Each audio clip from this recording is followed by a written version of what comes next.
Ladies and gentlemen, the second panel of today's conference is going to start. Please be seated. Thank you for your cooperation. Ladies and gentlemen, if I could ask you to take your seats, I think we should get started.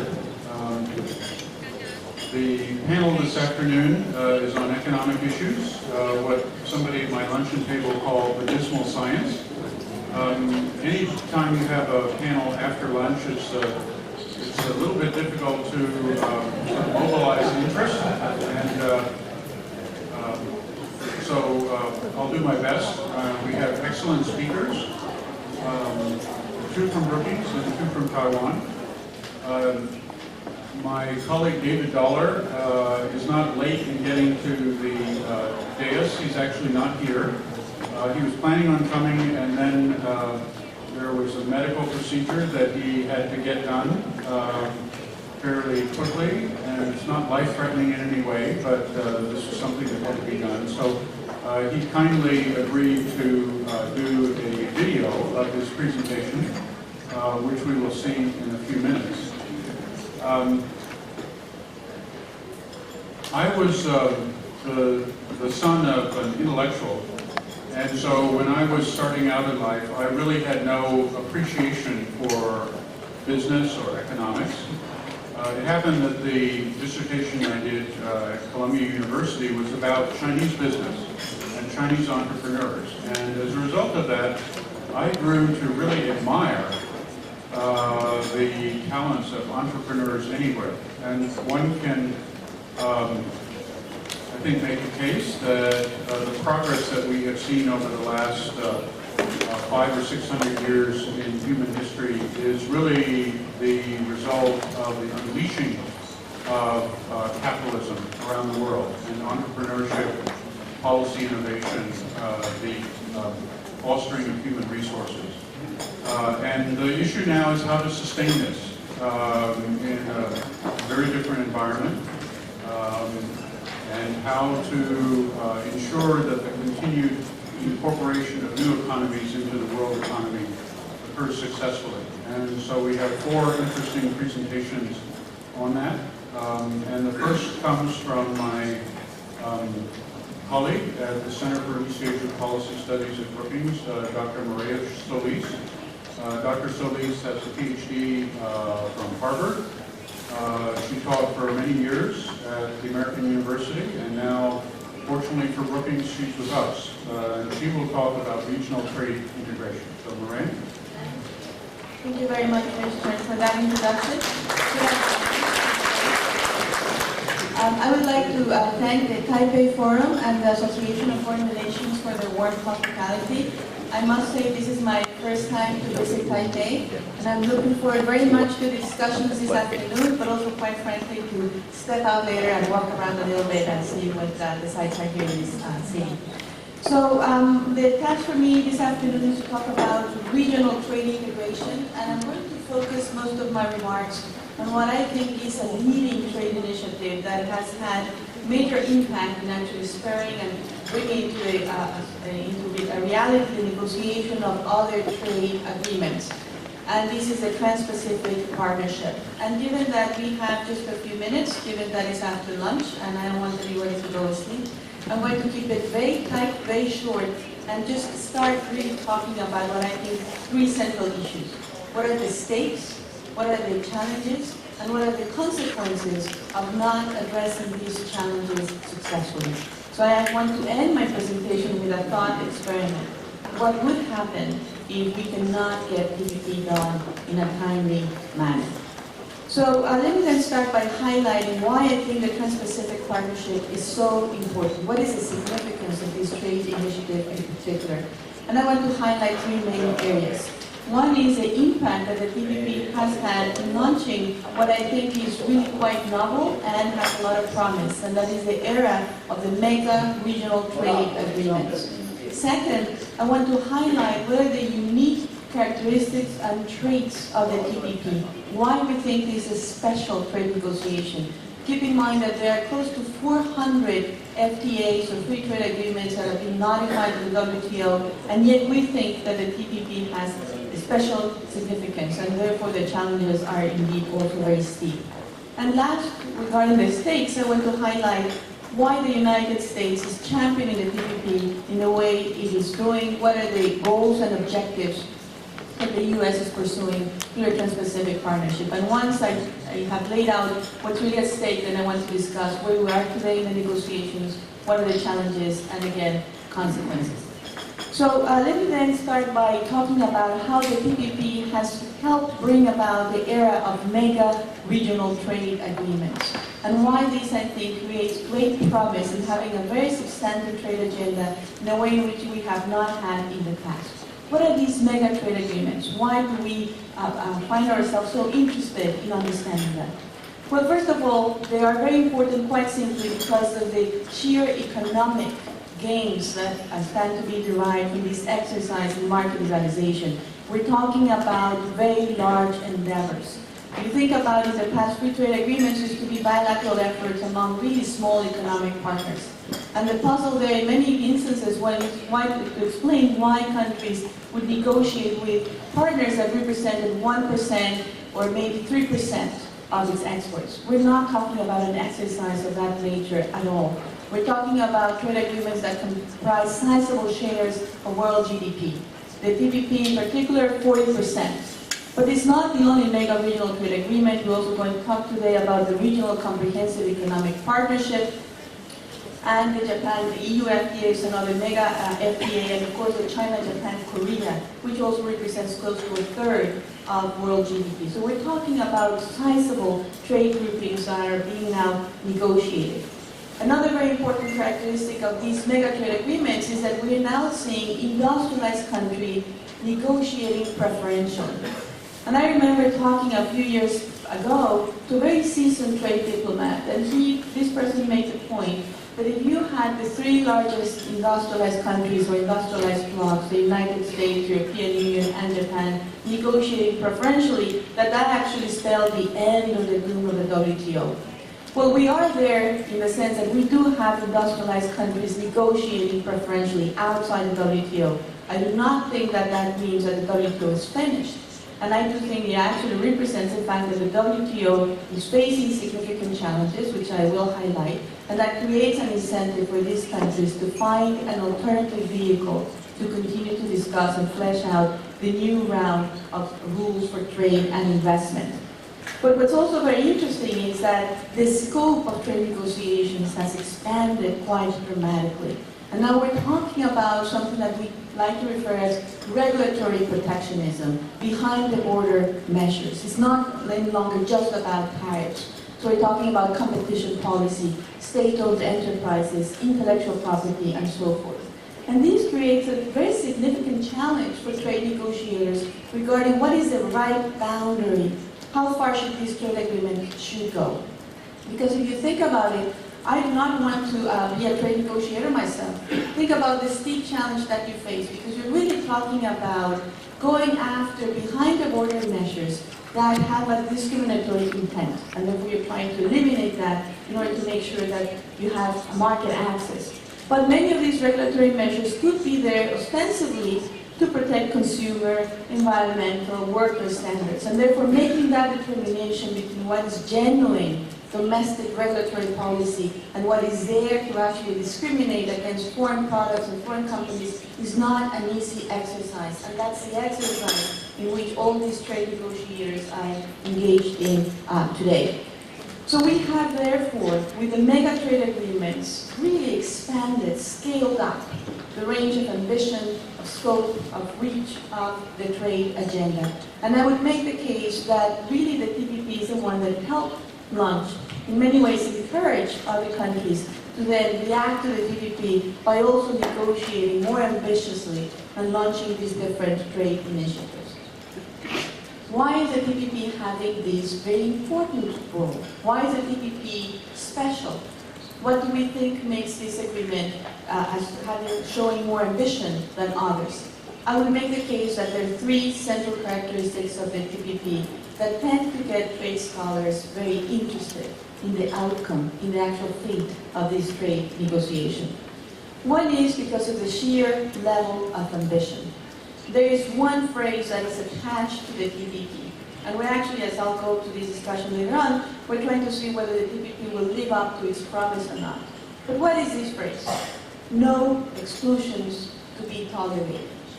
And this actually does mark a very significant level of ambition. Because as I said before, there's scores, hundreds of free trade agreements. But we know that these trade agreements have been easier to negotiate politically because the sensitive sectors tend to be set aside. And therefore, they do not reach as far. The TPP, actually, the predecessor agreement, is a so-called P4, which brought together 4 small open economies with very ambitious goals. And they actually achieved liberalization ratios in the order of 99%, 98%, which basically means you put everything on the table. It's a very ambitious exercise of liberalization. The challenge is, can you replicate that now that the TPP is a much larger undertaking? But in terms of really starting with a different premise, the TPP did have this very high level of liberalization in mind. The second element that makes the TPP stand out is, again, the ambition in the rules area. It has more than 20 chapters, and it really is trying to come up with rules to bring disciplines to tackle this very difficult issue of non-tariff barriers. Non-tariff barriers, by definition, are non-transparent, difficult to measure, and again, they're subject to dispute as to whether they're actually there to block the market or to carry out genuine task of public policy. So again, it's a very difficult undertaking. TPP is trying to codify these rules in a way in which other agreements have not done so. But what I think is perhaps the biggest selling point of the TPP, where its greatest promise really lies, is that it has an open vision, in the sense that if you compare to many other free trade agreements, they're exclusive clubs that make it very difficult for other members to actually think about accession, think about joining. The TPP is in principle open to all APEC economies. And it has been very clear from the beginning that for the TPP to be successful, it had to grow. Had it stayed small, had it stayed with just 4 or 6 economies, it would not have amounted to much. Now we have 12 economies, and in principle, this could grow over time. And I think that it is this open vision about creating an Asia-Pacific-wide platform that makes the TPP more attractive. Now, what are the specific goals that the United States is pursuing in this trade negotiation? I would argue that they're all very significant. One is, I think, that the United States is trying to update the rules on trade and investment. Keep in mind that they have not been updated at the multilateral level for now close to 20 years. We have not had a membership-wide agreement in the WTO that updates rules on trade and investment for 20 years, and we know that during that time the global economy has not stood still. And therefore there is an increasing problem of a mismatch between the realities in the ground as to how international production is organized, how exchange among countries takes place, and what are the rules available at the international level. So from the point of view of the United States, updating these rules on trade and investment, very important goal. Second, there's a clear recognition that that Asia is the most dynamic region in the world, and therefore the need for the United States to help shape the regional architecture for this economic dialogue. It's a strategic investment on a key region. And I think there's a very important desire to not be marginalized from the process of Asian regionalism.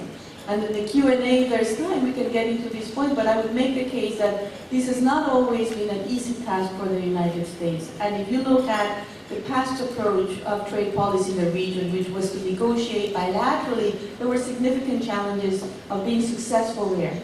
The United States managed to negotiate with industrialized countries in the region, but the negotiations with countries in developing Southeast Asia, like Malaysia and Thailand, did not go very well. They had to actually be suspended, and there was a concern that there would be other trade initiatives for East Asia that would not include the United States. With the TPP, U.S. policy, trade policy in the region gained traction. There was this shift to what is called the critical mass approach, or tipping point approach. And once the United States joined the TPP, then that created interest for many other countries And they were willing now to join and negotiate in this much more ambitious template of what a trade agreement should comprise. And last but not least, I think that the TPP has become now an integral, a central component of one of the central priorities in foreign policy for the Obama administration. And I'm talking about the Asian rebalance. Because I think that with the TPP, the rebalance proposition becomes much more attractive, much more compelling. One, because it recognizes the multidimensionality of relations with the region. This is not to be just a narrow shift in military strategy. It has to tackle on what are the sources of shared economic prosperity. And therefore, what the United States is trying to do with the TPP is to lay out a vision precisely about what these rules should be about and how you deepen economic exchange between these economies across the Asia Pacific. But I would also make the case that the TPP can do what just military strategy cannot do in the region. And that is to send a reassurance to countries in the region that the United States is not interested in pursuing a competition with a security competitor and trying to marginalize China. I know that there has been a lot of discussion as to whether the TPP is a containment strategy. I would make the case, and I'm sure you'll have other points of view and we can discuss it later, but I would make the case that it's exactly the opposite. The TPP is not about containment. I would make the case that the TPP is about inducement. The biggest payoff, in my mind, of the TPP is that at some point in time, certainly not tomorrow, but if at some point in time China were to come to the realization that joining the TPP would be advantageous to deepen the market reforms that it considers necessary to continue with its growth process. And that, I think, would be the biggest contribution that the United States could hope to derive from the TPP exercise, to make sure that China abides by these disciplines, these new rules on trade and investment, and therefore create a more seamlessly integrated Asia-Pacific region. So then you can see that from this presentation that there are very significant stakes involved in the negotiation of the TPP. And we are now at a time, I think, critical time in the talks. Let me address a little bit the challenges that we're facing today, and then again conclude with this experiment or this thought process of what happens if we do not successfully deal with these challenges.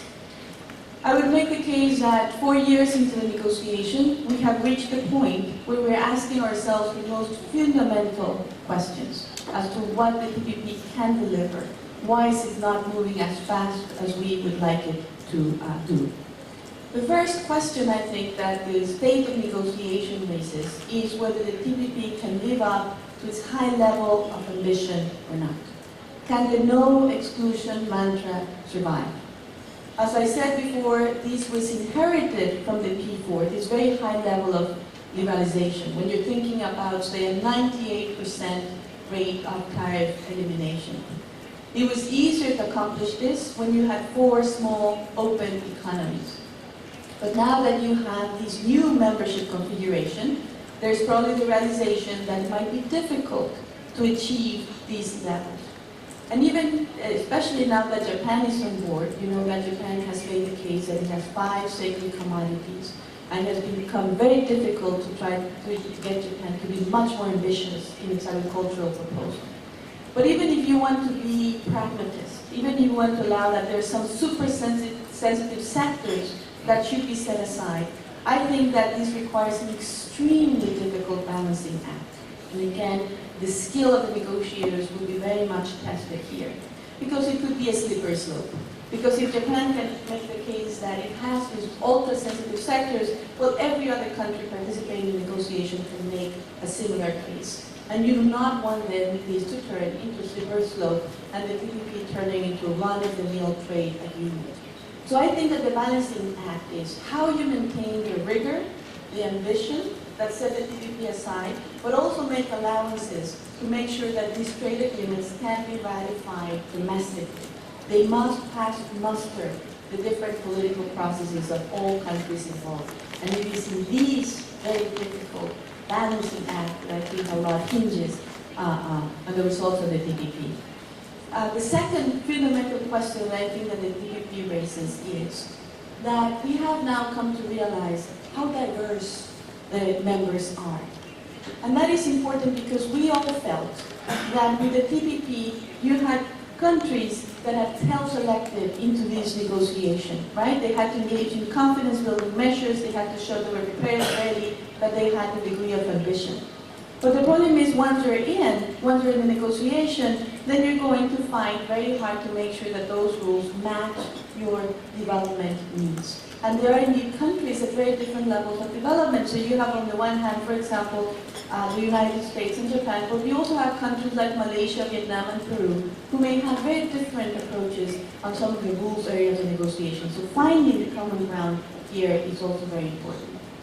The most fundamental question that I think that the current state of TPP negotiation raises is one basically of leadership. And there are two main economies involved in the TPP negotiations so far, the United States and Japan. And I would make the case that these countries therefore face special leadership burdens and that they have to lead the way. And I would make the case that the absence of a market deal access between Japan and the United States is taking the oxygen out of these negotiations. It is not possible to move forward on the rules area. It is not possible to move forward on the other very important market access negotiations if the two largest economies in this trade negotiation cannot reach an agreement. And of course we know that trade policy is very much linked to domestic politics. And I think that the problem is that in both sides of the Pacific, the United States and Japan have had some leadership deficits regarding this trade negotiation. I don't have a lot of time to go into this, but I think that from the point of view of the United States, the absence of trade promotion authority has cast a shadow on these negotiations. There's a raging debate in the United States as to whether you can get an ambitious TPP before you get TPA.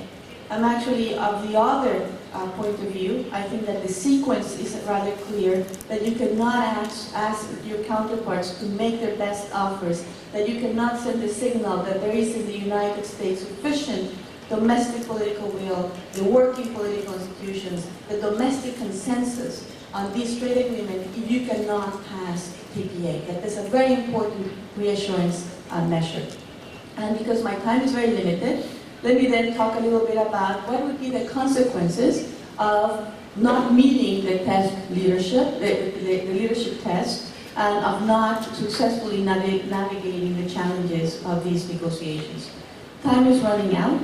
I would make the case that because of American presidential elections in 2006, we really should have trade promotion authority and a broad agreement on TPP by the first quarter or at most the first half of 2015. If we go past that time, then of course the shadow of presidential elections will make it even harder to contemplate, these very ambitious trade negotiations. So what happens if this does not focus the mind? Well, I think that this is bad news along a number of very important fronts. From the point of view of the United States, I think this would be a huge blow to its credibility, because as I said, the TPP is central to the rebalance. So we think about it as the two legs of the rebalance. And if absent the TPP, the rebalance is not going to walk, it's actually probably going to limp. And if the United States put out a shared view of economic prosperity and it turns out that there was not enough consensus for these countries to come on board, I think that that's a blow to U.S. leadership. I think it also would be a serious blow to the credibility of Japan in its economic revitalization program. It will also show that the Prime Minister is not showing enough resolve to really take on agricultural interests, and these would be problematic. I would make the case that for people that follow trade like me, the failure of the TPP or the TPP negotiations continue to stall would actually deflate the trade agenda across a number of fronts. Because I would make the case that the WTO, unfortunately, suffers from some institutional problems that prevent it from actually generating new agreements on trade and investment. And that explains why different countries have searched for a different vehicle. If we cannot get 12 countries who have self-selected, who have tried to show that they have the motivation to agree on the deep integration agenda, I would have to ask myself, then what's left? If the multilateral route is not moving, if the preferential trade agreements cannot deliver these results, how do we make sure that there is this updating on rules of trade and investment? And to conclude, and I'm sorry for going so long, but just since I'm here in Taiwan, I would also make the case that it would be a problem if there is no TPP, because Taiwan could not benefit from the catalytic role that the TPP could play. I understand that Taiwan is not in the TPP, that the previous panel talked about some of the challenges that Taiwan would have to come on board, and I'm sure that the other presenters will address this, but I would make the case that Taiwan could benefit in many ways from TPP participation. And if there is no TPP, then obviously those options are not there. How? Well, Taiwan is a country that relies on trade as a major source, a major driver of growth. So for a country that's a trading nation like Japan, being like Taiwan, being marginalized from this central trend in trade negotiations is, I think, a big loss. I think that Taiwan, like many other countries, could use a TPP to promote international competitiveness, to advance the structural reforms, to promote the competitiveness of the service sector, and so forth. I also think that Taiwan could do what Japan did with the TPP, and that is to gain leverage and influence in other trading negotiations. Taiwan has a key role in Asian supply chains, and we know therefore that it would be a great benefit for Taiwan to participate in a trade agreement like the Regional Comprehensive Economic Partnership, because the lowering of tariffs would actually benefit Taiwan very, very much. But I would make the case that Taiwan has a much larger possibility of participating in the RCEP if it's first in TPP. It's a way in which you actually boost your credibility, your standing in trade negotiations. So just to conclude, after I highlight the stakes, after I highlight the challenges and go about the different scenarios of not delivering on the TPP, I'm hoping that this will be enough to concentrate your mind, to find the political will to come to a successful wrap-up of these negotiations.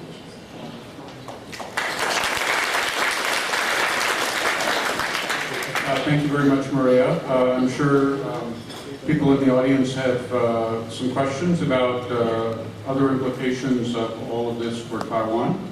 So my job as moderator is to make sure that you have the time. We now move to our colleague David Dollar, who is a senior fellow in our John L. Thornton China Center. He is a longtime expert on the Chinese economy. He worked for many years for the World Bank, including years in China at the bank's mission. He was most recently with the Treasury Department in China before he came to Brookings. And he speaks to us remotely from somewhere in Washington, D.C.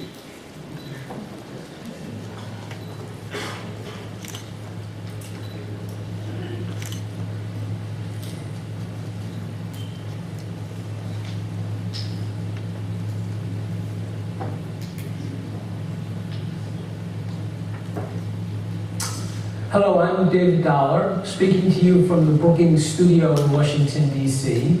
It's a great pleasure to participate in this conference by video link. I'm going to talk about the short-run trajectory of the Chinese economy, some of the key reforms that China needs to carry out, and finally, what are the implications for the rest of the world? What are the implications for Taiwan and Asia Pacific and the whole world economy? So let me start with the short-run trajectory of the Chinese economy. China has been growing very well for a long time, but one problem in its growth model is that it has come to rely excessively on investment. The investment rate has reached up above 50% of GDP. When Japan and Taiwan were growing quickly, we never saw those kind of investment rates. The problem with such a high level of investment is that the capital stock is accumulated very, very quickly, and there start to be excesses in different parts of the economy. In China in particular, we see excesses in real estate, and then because real estate depends a lot on steel mills and copper smelters, there's also a lot of excess capacity in heavy industry.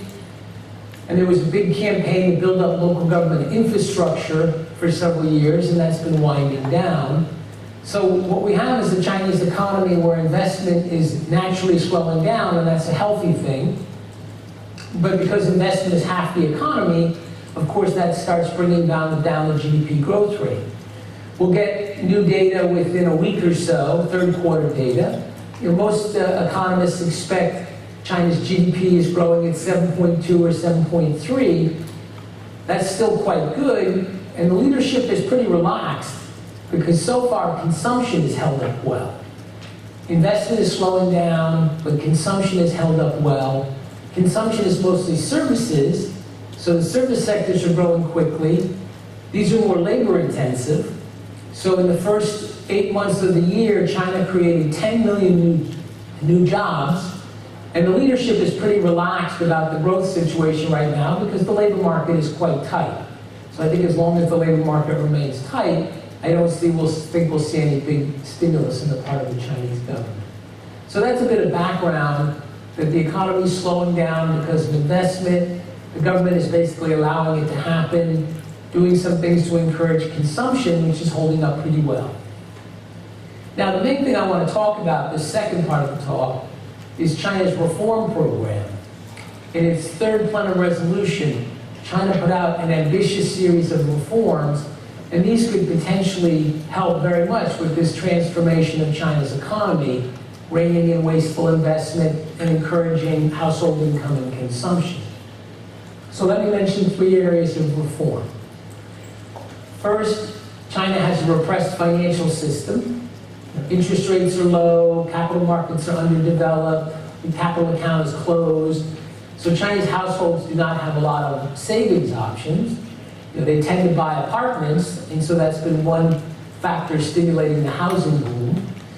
But it would be good for China's economy if it liberalized gradually the financial sector, let interest rates rise to a market level, let private firms go to the capital markets. You then get Chinese households earning a better return on their savings, and that would stimulate their income and probably their consumption. And also, the current system lends a lot of money to local governments and state enterprises at low interest rate. So letting these interest rates rise would take away some of that subsidy to investment. The second area of reform is the hukou registration system. I'm sure you know China has a very tight household registration system that limits the ability of labor to move around. This influences the growth model. It makes it hard for rural families to come as families to the city and get good health and education benefits. Migrant workers can come and work, but they leave their children behind in the countryside. So the leadership is talking about easing up on these restrictions, but they're starting out in third and fourth tier cities, and the risk here is there's probably not a lot of productivity gain from letting peasants move to third and fourth tier cities. There'd be a lot more gain if more people could move to the flagship cities, not just Beijing and Shanghai, but also places like Hangzhou and Suzhou. A third area of reform is that China is quite closed in terms of its services sectors. Services like financial services, telecom, media, logistics, these are dominated by a small number of state enterprises. And there's a little bit of private activity and very, very little foreign investment. China and the US are negotiating a bilateral investment treaty, and I think that would be a very important reform that would help with China's reform and be good for US-China economic relations if China can follow through and offer up a small, realistic negative risk for this bilateral investment treaty negotiation. Opening up those sectors means that China would have new areas of productivity growth, and that would help with this transformation of the growth model. Finally, I want to say a few words about implications. If China makes this transition smoothly, that will generally be good for the rest of the world economy. China's appetite for energy and minerals will probably diminish. So if you're an exporter of energy or iron, China may not be quite the boom it was in the past, but we should see more diversified imports into China. 100 million Chinese tourists went abroad last year, many of them to Taiwan, Hong Kong, Southeast Asia. The Chinese are starting to send their children to schools abroad. All of those are forms of imports of services into the Chinese economy. So this transformation of the China model would definitely help some of the neighboring economies perhaps give quite a powerful boost to neighboring economies in a more diversified way than we've seen in the past. But I want to end with a caveat. These are difficult reforms. There are many specialists who are skeptical that China can follow through on these reforms. They're quite political. For example, opening up financial services or telecom. And if China is not able to move aggressively on reform, then probably you'll see the economy continue to slow down. And this is the logic of diminishing marginal returns. If you keep investing in the same areas, you're going to get diminishing and ultimately zero returns. And so China really needs to open up new areas of dynamism through reform. If it doesn't reform, then China could be a source of instability in the world economy. Thank you very much.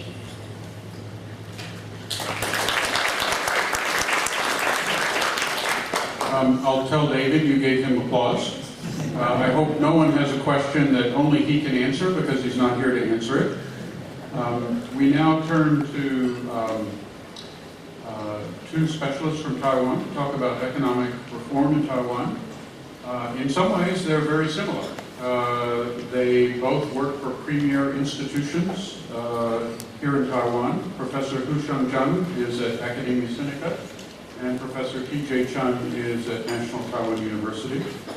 They both got their PhDs in the northeastern part of the United States.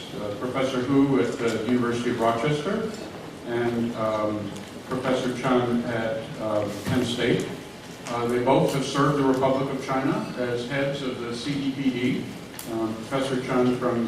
Professor Hu from 2004 to 2007, and Professor Chun from 2008 to 2009. I do hope that they don't have exactly the same views, because if they do, it'll be a very boring panel. So if you can have some differences, that would be great. So Professor Hu will speak first.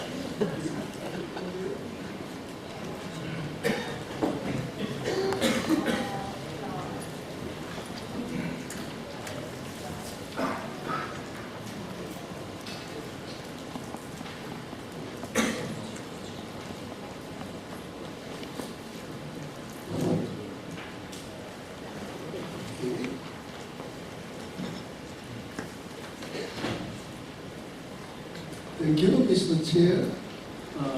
I try to distinguish myself from Professor Chen by being more decimal. Okay? Following your declaration that economics is a decimal science. But after a good lunch, it's difficult to be decimal. But I try to talk about the current state of the economy first, challenges ahead, next phase of economic development, joining TPP, and in conclusion. I think this year, despite the ups and downs of the world economy, the Taiwan economy proves to be quite resilient. At the beginning of the year, we expected the growth rate to be just over 2%. But by now, we expect that it can be 3.5%. The unemployment rate and the prices are all reasonable. However, thinking ahead, thinking how is the rates, indicate that there is increasing anxiety about among businesses over the economic conditions next year. Simply said, there seems to be no bright spot. First, there's increasing downside risk in the world economy, especially the Chinese economy, Taiwan's largest trading partner. As the Chinese economy goes through the uncertainty of structural changes, we also experience more uncertainty. The recent Taishan full-scale Ebola outbreak, if it persists, it could affect our booming tourist industry. It could hurt our food exports, although their significance remains to be seen.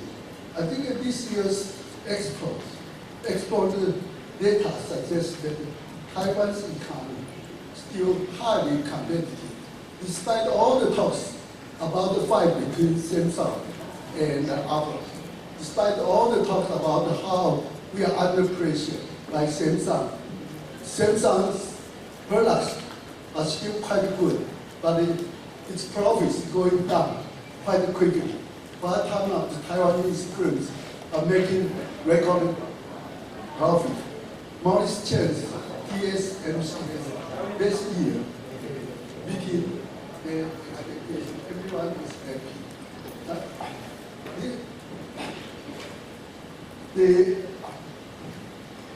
Taiwan has the world's most complete ICT supply chain. Our ICT sector now amount to 50% of our manufacturing sector. It also is responsible for 40% of the total export. We are an active participant in the launch of Tesla. We can even claim that Taiwan is the birthplace of Tesla, the electronic car. We are quite active in the introduction of iPhone 6. Taiwan again will be so in the new things such as IoT, the Internet of Things, 物联网, 3D printing, and other new products. The Taiwan supply chain are known for flexibility, nimbleness, and cost control. I think now the product cycle, especially in the ICT sector, has become shorter and shorter. The nimbleness of Taiwan's firms are very useful. We are also good at cost control, but the cost control business model is now reaching a bottleneck. Okay. The value added as a percentage of total output value has been declining.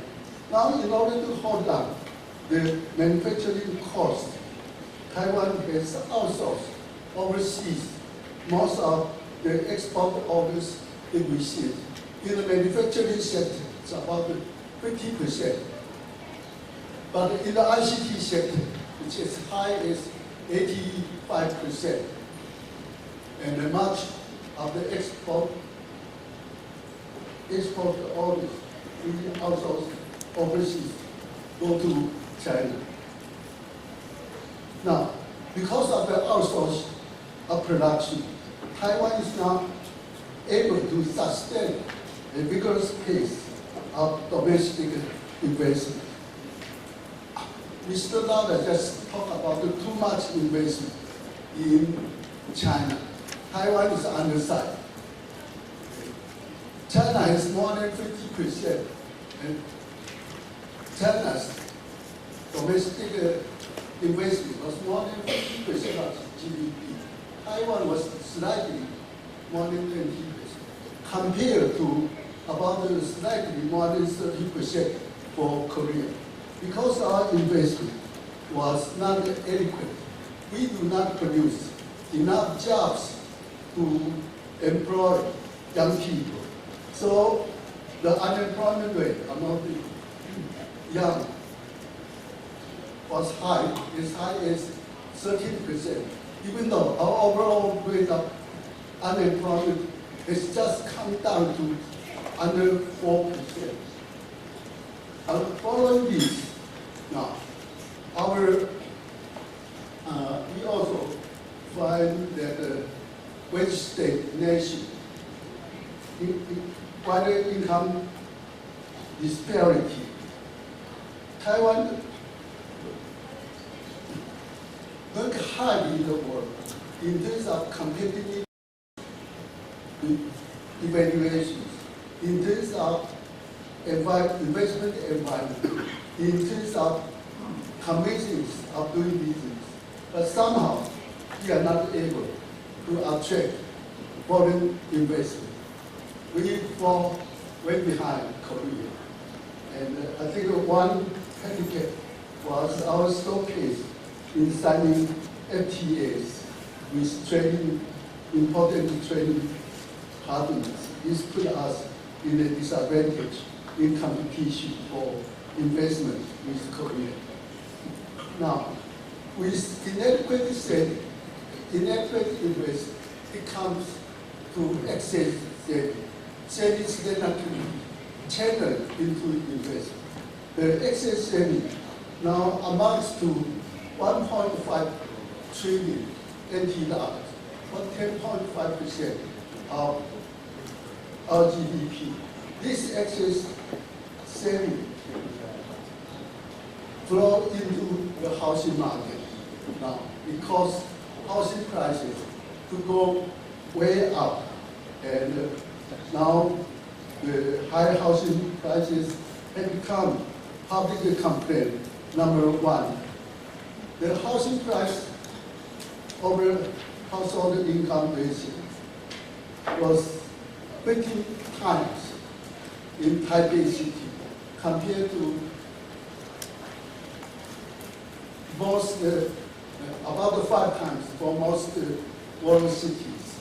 We are even higher compared to Hong Kong and Singapore. The stagnation of wages have also caused us some problems. Foreign firms find it easy to recruit talent from Taiwan. And so we see that a lot of firms are now worried about how would happen to their employees. They could be attracted to China, Singapore, or Hong Kong. One job was the Taiwanese money goes to Hong Kong to be managed by Taiwanese there. Now, because of our use of China as a manufacturing base, our exports to China are now 39%, nearly 40% of our total exports. Our direct investment in China now accounts for more than 60% of our total outward investment last year. Rising wages in China now have reduced the comparative advantage of our cost down this morning. Cross-strait economic relations have also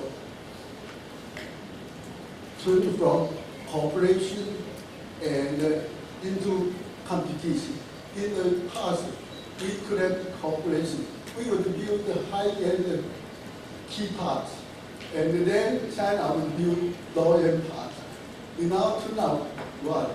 They are building their own high-end parts by themselves.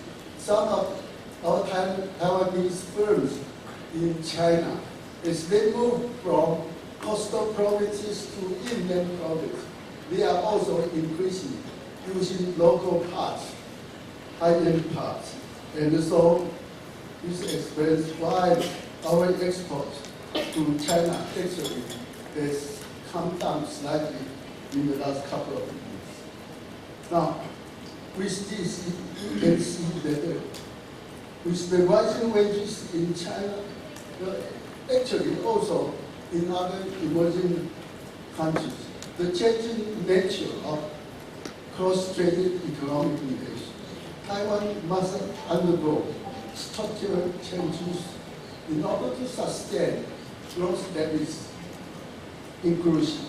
So the next phase of economic development must emphasize value addition, innovation, trade and diversification.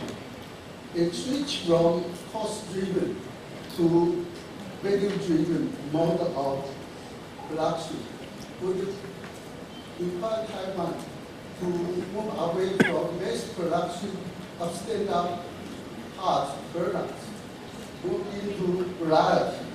This would require cooperation between big businesses and SMEs, small and medium-sized companies. Anyway, we have very strong SMEs, and that will be our strength. The flexibility, development of SMEs would help us restore our competitiveness. It also requires the cooperation between manufacturing and the service industry. Productivity growth in the service sector will play a very important role in the next phase of development. Anyway, service sector now accounts for 70% of our GDP, while manufacturing sector only 25%.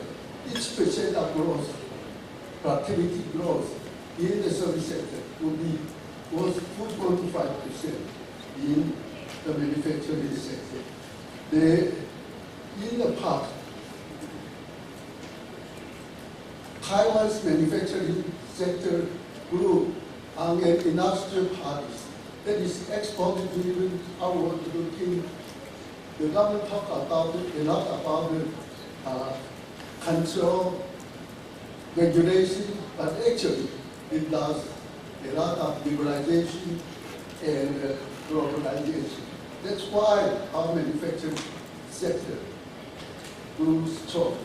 On the other hand, the service sector was highly productive because of the protection, the growth in the service sector falls behind the manufacturing sector.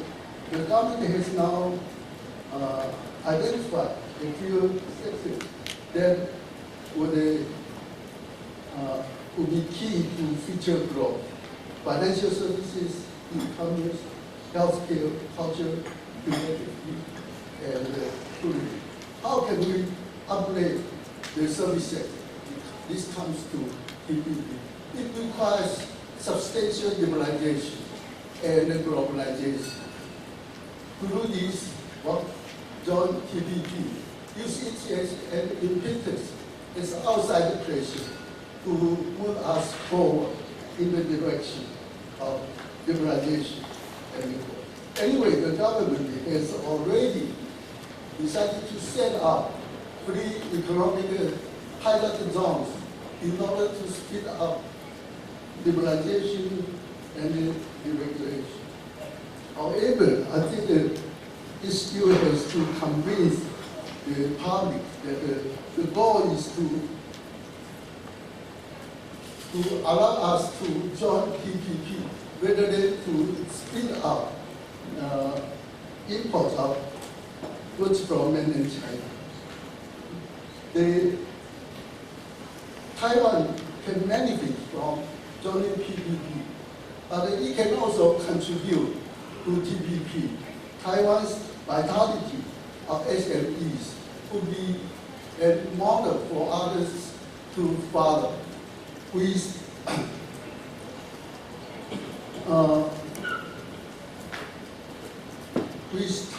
Taiwan joining TPP, I think the coverage of TPP will be much larger and it will be in a quicker pace to move toward FTA-AP. And finally, I think that TIFA with the US will give Taiwan equal footing with Korea in the US market. This will be best for the US consumers. Without competition from Taiwan, Korea would corner the market, the losers are the US consumers. In conclusion, Taiwan's next phase of development is to upgrade our service sector as a movement toward moving from cost-down approach to value-added approach to production. This will require us to foster the vitality of SMEs. The role of the government is to make an infrastructure for the next phase of development and speed up liberalization and globalization. Well, I think I hope I can convince that TPP will be important in terms of our move into the next one of development. Thank you very much.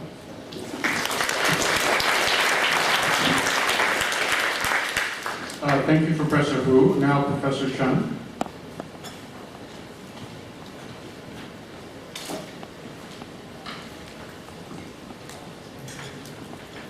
Thank you, Richard.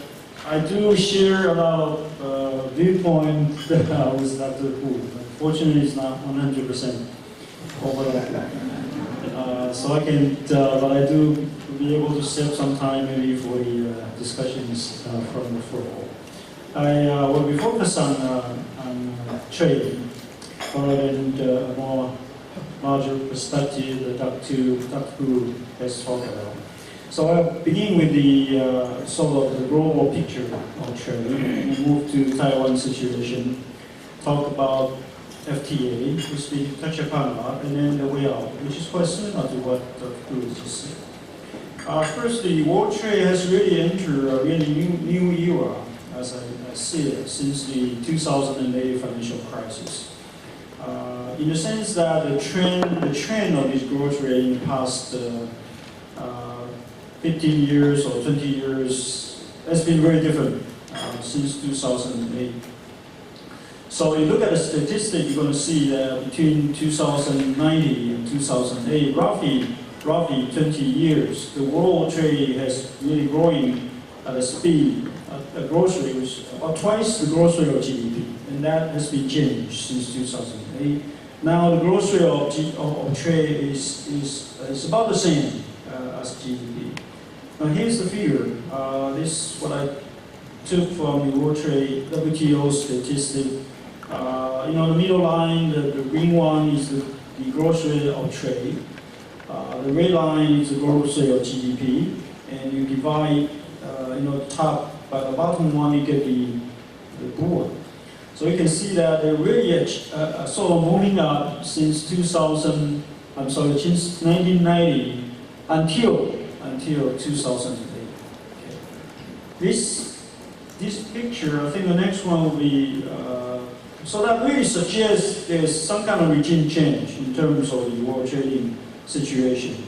This figure probably shows better about kind of a disruption that happens occurring around 2008 and 2009. The blue line has been the sort of, it's a 10-year moving average, so it's taking out of the sort of movement fluctuations from year to year. So you see a very straight forward and upshot, growth line of the world trade. And suddenly there was a drop in the 2008 crisis, and then move again after 2010. But you can see the growth rate now has been, it's lower than a different paths now. So that indicates very well that this kind of rupture of the structure since the financial crisis. So what happens? What happens, I think our interpretation is this great expansion of the processing trade. Processing trade in the perspective from the United States or Europe is just offshore sourcing.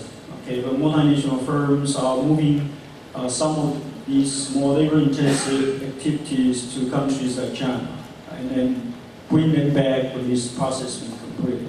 So we're looking at this processing trade, which has been really expanded, primarily because of the opening up of the world trade system, and also because of technological change that makes so-called unbundling of production of the value chain more easy, and also because of the participation of China in world production. So these three things together, you see a dramatic increase of this processing trade.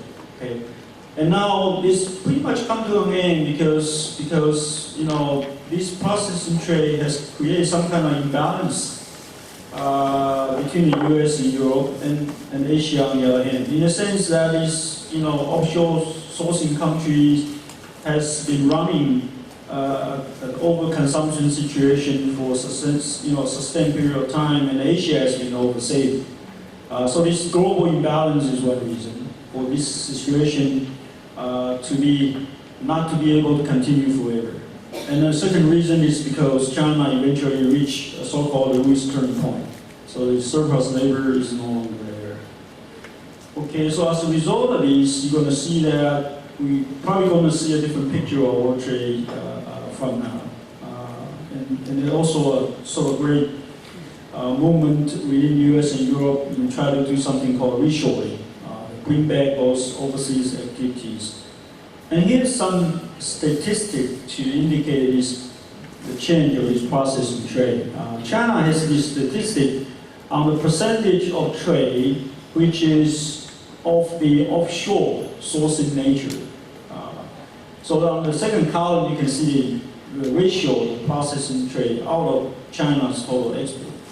Now, it used to be over, roughly 50% in the middle of 1990s, and then over 50% after 2000. But then you can see a declining trend of that ratio, okay, in recent years, and very dramatically. I think a recent figure we have seen from the statistic is already below 35%. So there's a big decline of the percentage of these offshore sourcing activities for multinationals. So that's also some kind of early evidence of the change of the trade structure. Okay, now let's look at the Taiwan's trade statistics, which is pretty dismal, as we just said, in the sense that this is our kind of ranking in world trade. We used to be somewhere around 12 and 13. Now it's down to number 20 in the world. The export actually did not grow at all in the last 3 years. I think the last year's export, 2013, our exports actually less than what we exported in 2010. So we are a very major player of these processing trade things. Even China, has been the biggest exporter, but we are doing this thing together, pretty much with China. And so when that processing trade kind of hit some kind of structure turning point, we also suffer. But the entire world, as I say, the entire world, the expansion, this sort of momentum for very rapid increase of trade has pretty much come to an end. So therefore, you see these trade figures, has been kind of disappointing in the last 3 years. And therefore that, also as a result of increasing costs in China, you start to see more export to Southeast Asian countries. So Taiwanese companies are shifting some of their offshore activity in China to ASEAN countries too. So that's another reason. So maybe let's look at these figures. You can see better. This is the trade statistic for Taiwan, the first 3 quarters. You can see this, the last column, you can see the growth rate. We probably have to thank TSMC for this. The figure will be much worse if TSMC is not shipping a lot of iPhone related product to China out in the US. So the recent figure has been a little bit boosted by the increase in those semiconductor export from Taiwan. Otherwise, it's about 2% or something. They're really dismal. This is our monthly trade statistic, and you can see that before July, it's 1% or 2%. It's been kind of up and down. The last 3 months it's been a little better because of this sort of performance in the semiconductor sector. This is our sort of structure of the export commodity. You can see that the electronic product and semiconductor in the product in there is now accounting for about 31% of our total trade, which does not include things like computers, because computers in the other category, which is called information product. It also did not include the photo electronic, LCD, and the other things. So the electronic product, the components, including semiconductor product, are the major sort of mainstay of Taiwan's export now. And so this ratio has been increasing. So we have a very concentrated. If you also include those sort of photo electronic and the computer product in the same category, and this sort of broad definition of ICT is really constitute about 50% of our total export. So it's a very concentrated industry structure. Okay, and as Dr. Hu already mentioned, this is concentrated in China and Hong Kong. However, this percentage has been decreasing in the last 2 or 3 years already. It used to be over 40%. So you see an increase in the export share to the ASEAN countries. The US is picking up a little bit in recent years. Okay, so I'll skip this and go to the FTA issues. FTA does matter. Although that, as you know, Dr. Hu mentioned, our main competitor, Korea, has been a lot more aggressive. You know, the third item you can see, the Korean has signed FTAs with 12 countries, China not included, covering 35% of its external trade, including all major trading partners, US and EU. Taiwan has only been able to sign something with our diplomatic relations countries, and after 2008, we are signing ECFA, kind of framework agreement with China, and then New Zealand and Singapore, which cover, I think, less than 5% of total export.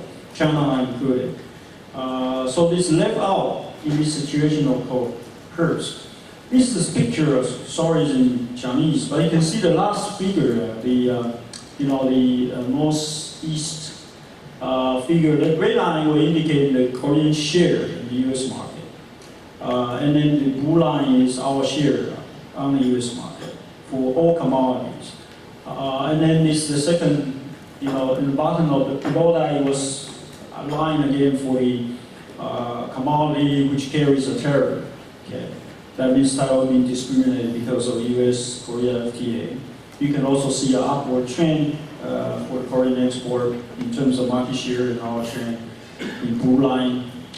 In terms of market share. So it's been hurting. It's hurting us already. So this kind of like all the FTA siege not only hurt us in terms of trade diversion, but it also hurts the investment sentiment, because particularly multinational companies are looking at Taiwan and then consider to do something here, and they have to ask, when they export their product from Taiwan, and what kind of tariff they will be facing in their destination market. So that hurts, particular, and also the domestic companies. They want to set up the new productions. They may consider that they move that to other countries such that the tariff could be saved. So I think how to break out of this dilemma is very important. A recent problem with the China, I think it's been discussed in the morning. In order to overcome this FTA siege problem, we try to have a deal with China. And when you keep doing this, and then people begin to sort of worry. So this so-called sunflower movement is really indicating some kind of distrust of the society on our current policy. Whether this will make us too dependent on China, number one. Second, is this policy really going to work? After we sign this FTA with China, can we really be free from negotiating other FTAs with the other countries? I think those are the problem. So I think, as Dr. Hu has mentioned, is the recent movement on the plurilateral things. This is sort of mega FTA agreement like TPP or RCEP is very important to us. If we are able to join this, and we'll probably be able to show society that this is not a one-way street. When we have this FTA deal with China, this is not just a one-way street. We have to go to China and stay there, and become over-dependent on our market, and then still be isolated. So I think this regional agreement, such as TPP, is very good for us. And we are trying actually, at the scholarly discussion level, we are also trying to persuade our Chinese counterpart that Taiwan's participation in this regional agreements such as TPP is good also for the bilateral relations. So that will give people a confidence that sort of building a closer relationship with China is good. It's not something to be worried. So that's, I think the other part has been discussed by Dr. Hu, so I will stop here. Thank you for your attention.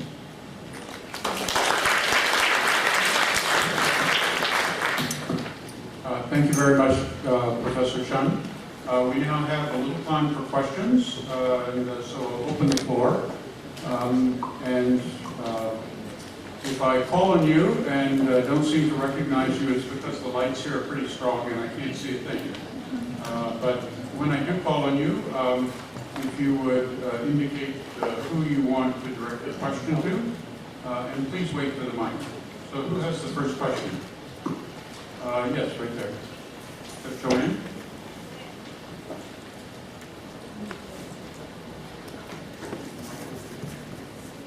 Come here. Thank you. Joanne Chen from Academic Syndicate. And I have one question for Dr. Solis.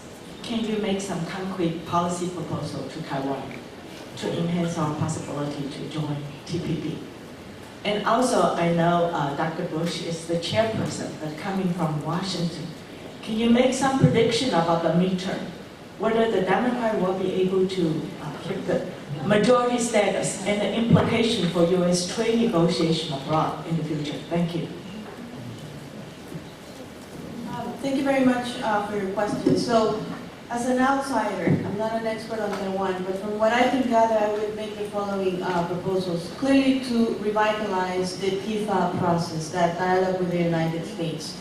To make sure that you can boost your credibility by addressing issues that have been difficult in the trading relationship with the United States, such as beef and pork.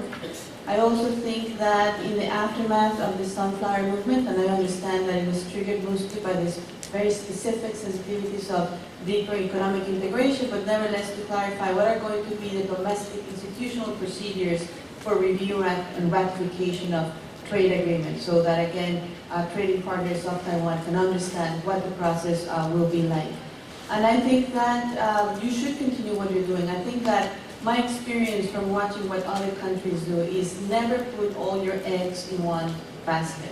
And of course, Taiwan has benefited greatly from WTO membership, but the benefits of using that to pursue domestic reform have probably been already accomplished. And I think it's time to think about how you create synergy among different trade negotiation fronts. So all the initiatives that my fellow panelists discussed in terms of negotiating bilaterally, trying to pursue the TIFA dialogue with the United States, consulting with TPP partners informally as to what would be required, and then sending a clear message as to the existence of a domestic consensus and streamlined review and ratification procedures for trade agreements, I think would be concrete steps that can be acted upon now to pave the way for potential accession. Thank you, Joanne, for your question. If I could predict American elections, I would not be working at Brookings. I would have a higher paid job. I don't know what's going to happen in the Senate. It's very close. Usually in the 6th year of an 8-year term, the ruling party does very badly. I think it will come down very much to the turnout of Democratic voters, particularly Hispanics and Afro-Americans. Perhaps the Democratic Party has a similar turnout problem that's similar to the one that Kuomintang has for the 9-in-1 elections that are coming up. Ironically, it may be that a Republican victory, Republican control over the Senate, will make it easier to pass TPA, Trade Promotion Authority, because Republicans are generally more in favor of free trade than Democrats. They are much more in favor of free trade than the current Senate Majority Leader, Mr. Reid, and he has been an obstacle. So even though I have my own party wishes about who wins, I do see perhaps a side benefit. And then we could achieve what Maria discussed, and that is quickly pass TPA, get a TPP agreement done in the first half of this year. Getting a real TPP agreement is the first precondition for Taiwan joining the second round of TPP. Thank you. Next question. Over here. Is that Edward Chun? Yeah. Right behind me. Hi, Edward. Hi. And other 3 panelists, all panelists and you talk about the possibility for Taiwan to join the TPP and ASEP. TPP is not so easy for us to join. And RCEP might be more difficult because even though China's Taiwan Office Director Zhang Zijun mentioned that both sides of Taiwan Strait could discuss the possibility of joining the RCEP. However, I don't think that China will not set barriers for Taiwan to join the RCEP. Do you have any strategy or plan to Taiwan panelists plan to join the RCEP? Thank you.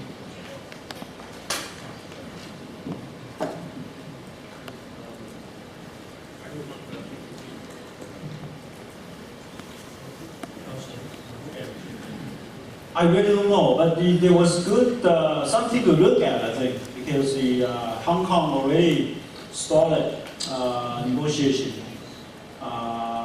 with the ASEAN countries to have a bilateral ASEAN-Hong Kong FTA, and it's officially started already. So I think apparently, China is now preparing Hong Kong to be a member, a potential member of the RCEP in the future. But because RCEP has said that you got to have something with ASEAN first. So I think Taiwan, of course, is a lot different from Hong Kong. But when China sort of set up this kind of scheme, or at least agree to allow Hong Kong to do so, is some indication of flexibility. That's my view. From my point of view, I think the U.S. is important.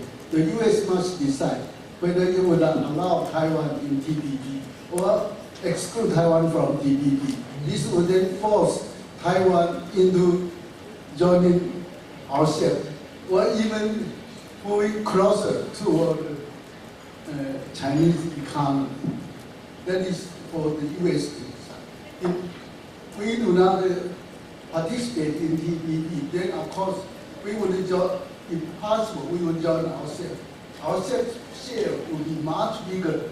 It's say in the world politics or economic, it would have a stronger voice. If we are allowed in TPP, I doubt we will join RCEP, and then TPP's power, relative power, will be much stronger, and that's what the U.S. has to decide, how it would treat Taiwan.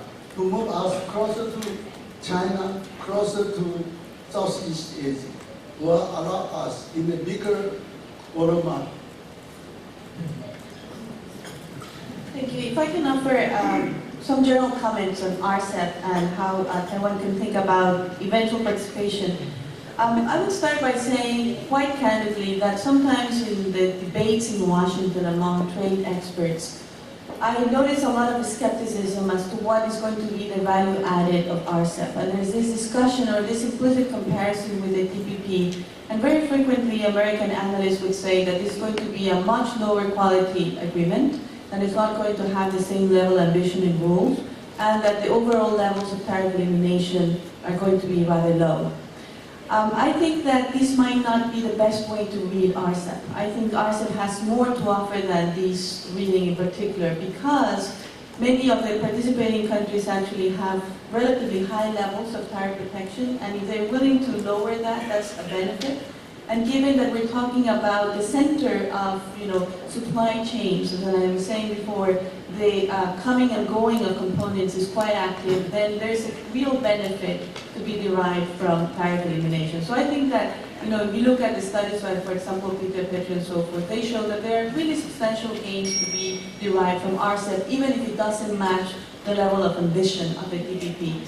And I like not to think about this as rival zero-sum trade negotiations, but actually as constructive competition, in the sense that to the extent that TPP seems close to coming to fruition, that will encourage also RCEP countries to think more boldly and to try to go further in the liberalization effort.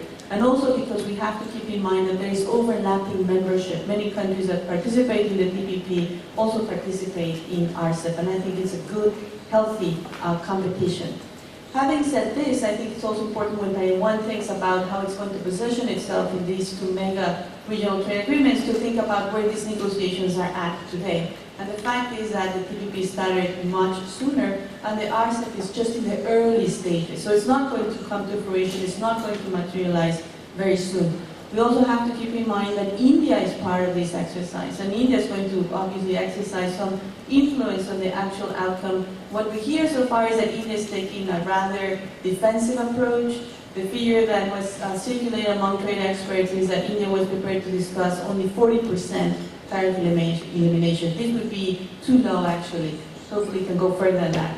Now, my point that perhaps made it too quickly as I was trying to rush is that when I think about recommendations for Taiwan, let me give you an example, a lesson I think I've learned from watching what Japan has done with its trade policy, because Japan is obviously a very large economy, but Japan was clearly punching below its weight in international trade negotiations, and when it joined TPP actually managed to get a lot of leverage in our negotiation front. Why? Because of China's responsiveness to developments in the TPP. It was really quite striking how China recalibrated strategy vis-a-vis Japan when Japan became very close to negotiate to enter the TPP. So you could expect that if Taiwan is interested in the RCEP, my suggestion, my modest suggestion, not being an expert on Taiwan's trade policy, is that if you have TPP in hand, you'll have a much better position to talk about diversifying and entering other mega trade agreements where China's consent is essential. So I would suggest that there is perhaps a natural sequence because of how these negotiations are moving forward and how you actually can position yourself to derive benefits from TPP given the known China's responsiveness to developments to that trade negotiation. Thank you. Edward, let me talk a little bit about TPP, and my first point has to do with RCEP as well. You probably understand that Beijing has said that it would be better for Taiwan to finish ECFA before it undertakes these regional trade agreements. That, of course, creates a political debate within Taiwan as to whether the elements of ECFA are a threat or an opportunity. Whichever you choose, as a matter of public consensus, challenges follow. Now, with respect to TPP, I think the most likely scenario for Taiwan that leads to Taiwan joining is the pattern that we followed in WTO, we, I meaning the United States and Taiwan. The first precondition is that China itself decides, as a matter of principle, that it is in its own interest to join TPP. And this is a way of stimulating necessary and fundamental economic reform in the same way that WTO was perceived by Zhu Rongji. Then, if Taiwan is moving ahead in its negotiations with existing TPP partners, such as the United States, that gives Beijing another incentive to negotiate more seriously because it doesn't want Taiwan to get too far ahead. And then the outcome is that the two enter at the same time. Finally, I think there's a political argument that Taiwan can be making to the mainland about restrictions on its ability to join regional trade arrangements. And that argument is as follows, that if China has as part of its goal winning the hearts and minds of the Taiwan people, then it's going to be more difficult if Taiwan is not prosperous. If Taiwan is caught in kind of stagflation or a stagnant economy, and if China is blamed for that in some way, then that's not in China's interest. And if I think that Taiwan liberalizing its economy and joining regional blocs is a very important way to improve economic performance and growth. So if China blocks Taiwan, it's going to bear a cost as well. So who has the next question? We have time for a couple more. Yes, right on the aisle there. I don't see who it is. Good afternoon. My name is Sarah Lin. I'm coming from the Office of Legislator B. Kim Xiao. I have a question directed to Dr. Solis regarding TPP. There has been talk that because of the market access issues between the United States and Japan, that it's really causing a stagnation with regards to negotiation, making it very difficult to move forward. And I've read somewhere that there's talk, I mean, this is sort of really out there, but there has been talk where Japan, their TPP members may consider to negotiate separately with Japan, while they can, before then they will try to complete with the 11 other members. Is that something that's really far-fetched, or is it something that's actually a possibility? Thank you. Thank you very much for your question. Yes, I've heard that argument. I think it's actually out there, far-fetched. I think that Japan coming into the TPP transformed the economic and the geopolitical implications of this agreement. And it is, in my mind, inconceivable that Japan could be dropped from these negotiations. I think that would be a tremendous blow to the US-Japan alliance. It would also mean that there are basically very few economic gains that the United States and most other countries can derive from the TPP. If you think about which is a country that coming on board opens fresh gains from trade because it does not have already a trade agreement, or because the agreements it has with existing agreements do not go far enough, it is Japan. So the big gains of the agreement, I say, are from successfully negotiating with Japan. I see this more as a negotiation strategy to try to indicate to Japan, to signal that this position is hindering the talks. But not to put all the blame on Japan. I also think, let me make this point. If you think about what are the political conditions that are required for Bolshevisation, they're all present in Japan. Strong prime minister, no domestic challengers, no national elections coming up soon. They're all there, and the country's not moving. Partly it's because the government is not taking on as much as it could or can the agricultural sector. But I also think that Japan is taking a cautious approach because the United States does not have PPA. And I think that Japan does not want the same fate that Korea endured, the same situation where the course FTA was left on limbo for 5 years. So they're clearly waiting for that signal, that commitment. So I think, as I said before, I see leadership deficits, but on both sides of the Pacific.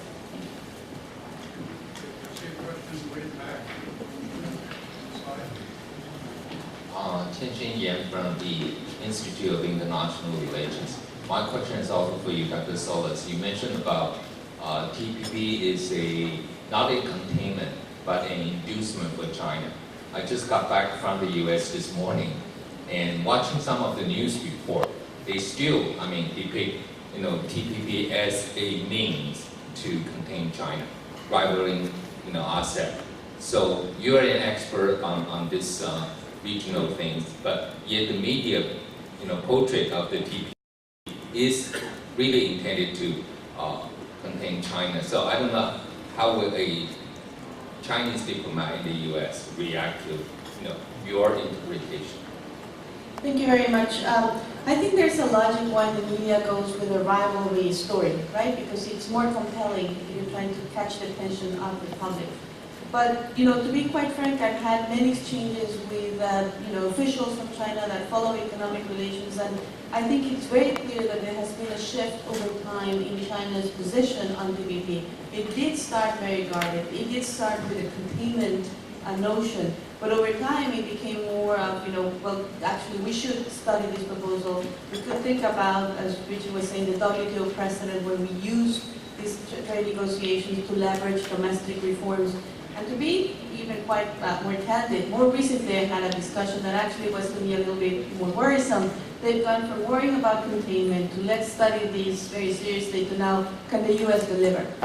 And the more the negotiations stall, the more they're going to take this attitude, well, first let's see what is going to come out of this. What would be the price tag for China to consider joining? But I actually do detect a shift among many elites in China that have abandoned this notion that it's about encircling China and more about whether this could actually be a good thing for China. And just to add one more comment, and I know we're out of time, I think it's really interesting that if you think about what is China's signature initiative during the APEC on the international economic front, it is a free trade area of the Asia Pacific.